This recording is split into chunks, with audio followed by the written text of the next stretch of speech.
Since 2009, with the tragic case of Christian Rossiter, we as Australians have heard much about the voluntary euthanasia debate.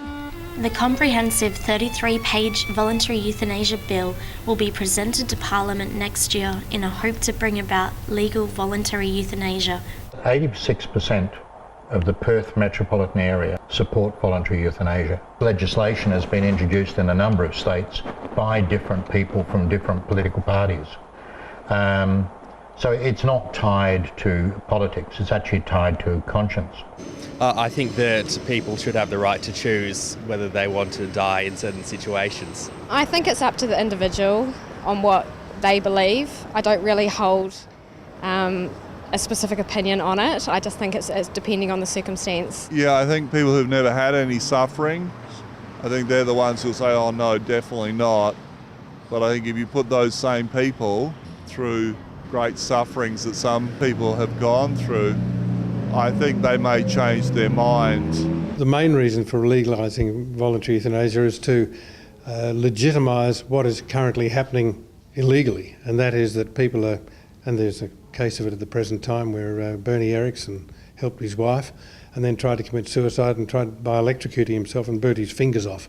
So he's before the courts, and I guess that as our population ages, then it's going to happen more and more. Our objective is to have the law changed so that people can have voluntary euthanasia, so that it's really a matter of choice. I think some people have a religious bent which prevents them from even thinking about it. They just have a big no in their mind.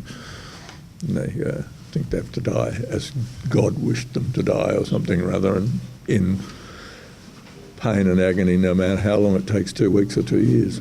It's been a very interesting experience trying to introduce legislation, which I've done twice now. Both political leaders at the time, Colin and Eric Ripper, said we will allow our two major parties to have a free vote, a conscience vote. Colin Barnett came out and said, I can assure you, no thinking Liberal would ever vote for voluntary euthanasia.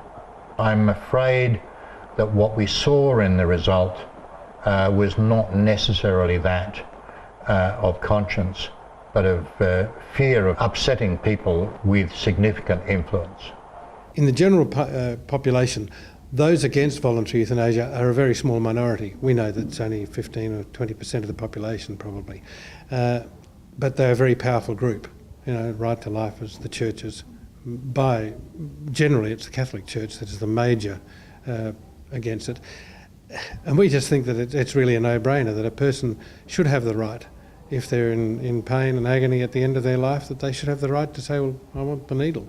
Is it completely and utterly inconceivable that children anxious to inherit would not pressure frail relatives offered the possibility of an early exit? I think that anyone that's against it is basically looking for a reason to be against it. They've got all their reasons behind them, you know, and the slippery slope that doesn't exist.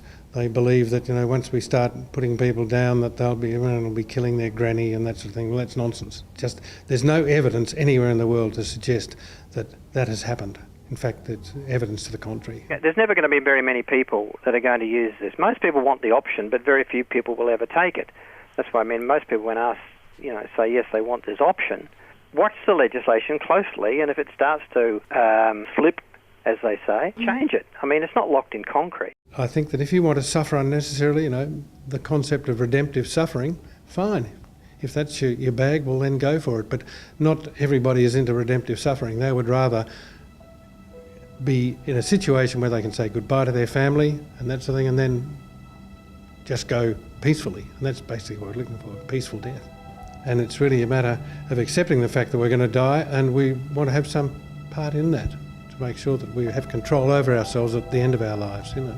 We plan for a wedding, plan for even a birth. Why not plan for a death? Why shouldn't we be able to decide what happens to our bodies and us when we are elderly and incapacitated? My body, my choice. This has been Jackie O'Leary reporting for Undercurrent.